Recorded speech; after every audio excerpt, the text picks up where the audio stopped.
I'm never let up. Ferocious, I'm fed up, dismissing the... Hello and welcome to another Ask Kev Anything. Before I start, I just want to thank everybody out there who's been very supportive recently with my back surgery and my wedding and all that stuff, and I want to thank all of you for still subscribing, still viewing my stuff, even though I haven't had a lot of stuff out there lately. That's going to change. A lot of videos coming up, so stay tuned for those. First question comes to us from Chris, and he says, when are you making new videos? Right now, Chris. Right now. Ha! Our next question is from Michael13195, and he asks, hey Kev, I'm a longtime fan of Star Wars, and a lot of people think that Lord of the Rings is better. What do you think? Well, since we're going on personal opinion here, not the fact of which work came first, J.R. Tolkien's book first, you know, Lucas's stuff later on, I prefer Star Wars. I mean, just because I like the science fiction aspect of it, and I like the characters, and I find it more compelling. Lord of the Rings is good, don't get me wrong, you know. Love Gollum, love, you know, I'm just not a big fan of the whole Middle-earth thing where people fight on horses and stuff like that. I guess I'm more of a science fiction kind of guy than I am more of a traditional old-time fantasy movie. But Lord of the Rings is awesome, don't get me wrong, but I just like Star Wars better. Except for episode 1. Ugh. The next question is from Jerky Chid, and he writes, I have a question. Is it wrong for me to bombard Marvel with emails of me telling them about my great distaste for Brand New Day? I just can't stand it. It infuriates me to no end. I've always believed in basically freedom of speech and say what you want. I mean, if you don't like Brand New Day, I mean, I don't like Brand New Day. I mean, that's pretty obvious in my videos. As long as you're doing it constructively, why not? Don't just email Marvel up and say, hey, you know, Brand New Day sucks, you know, or this is shit. You know, I mean, explain why it is shit.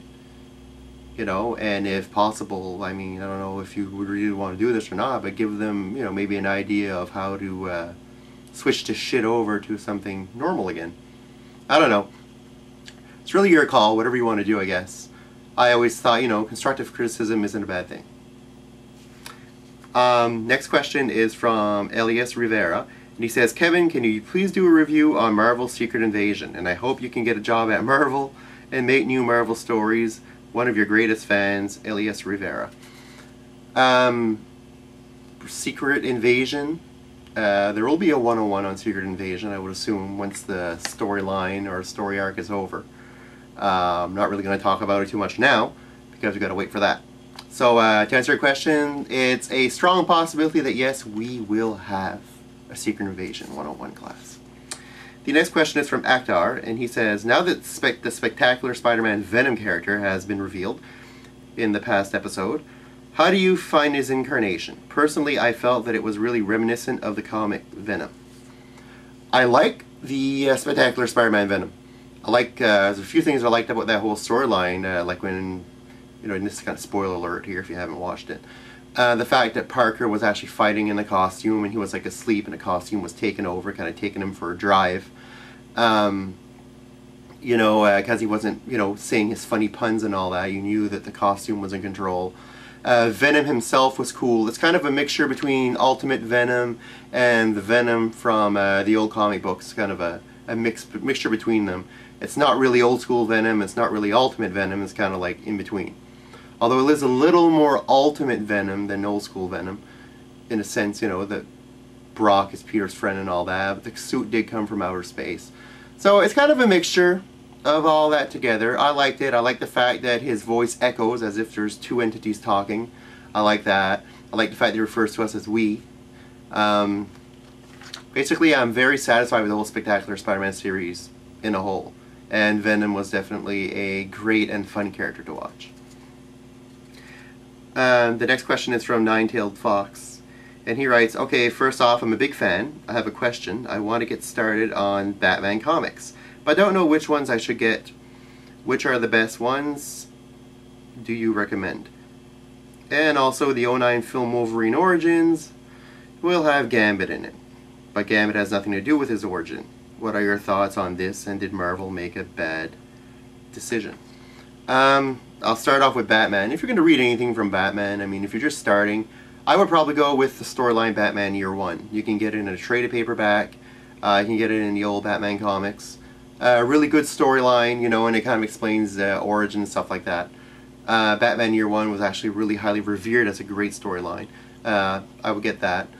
If you want to read a little bit on the Joker, plenty of great Joker stories out there. One of my personal favorites is The Killing Joke, which is a traded paperback book. That too, you can always read that. As for your question about Gambit being in a Wolverine movie, I'm happy about it because I'm a Gambit fan. Gambit's my favorite X-Men character.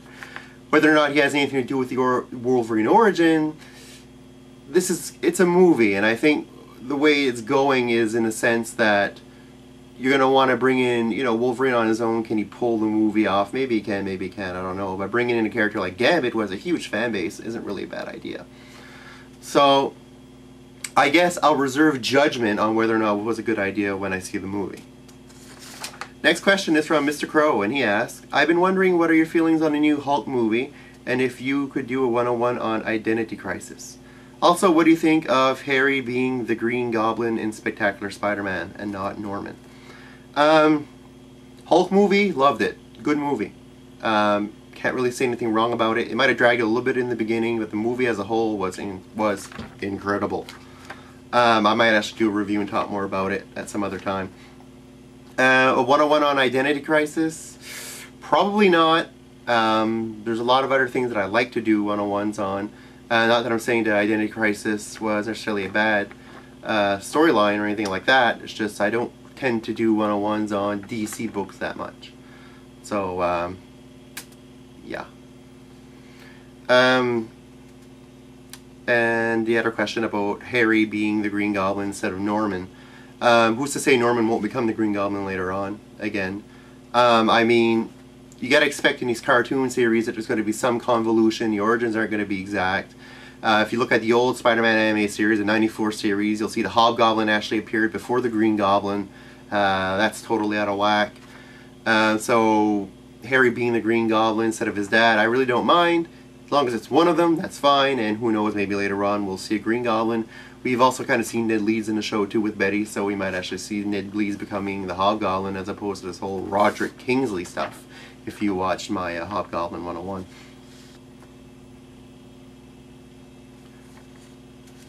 And the last question is from Corey, and he asks, do you think it's a good idea for Marvel to make an Avengers movie? Or do you think it will be overhyped and turn out to be a huge letdown? Personally, I'm excited about the whole aspect of having an Avengers movie. I just hope they can keep the same actors, as it appears it's what they were planning to do. I hope if they can keep the same actors, and I think that the movie will do well. I mean, it can't really do wrong. It can't really do badly. I mean, if they establish the characters first. It's not what DC wanted to do when they wanted to make the JLA movie and have all the characters just flush appear into it, you know what I mean, without establishing some of them first. If you establish the characters and they're good actors, like Edward Norton's a good actor, and Robert Downey Jr., you know, they're doing great roles. They get good actors for the next movies, Captain America, Thor and all that, you know. I mean, it's going to be good. Or it should be good. I don't think it'll be a huge letdown in any way, shape, or form, or at least I hope not. So anyway, that's it for today. I got plenty of questions, but limited time. So keep watching, keep subscribing, and there's plenty more videos coming. Later, guys.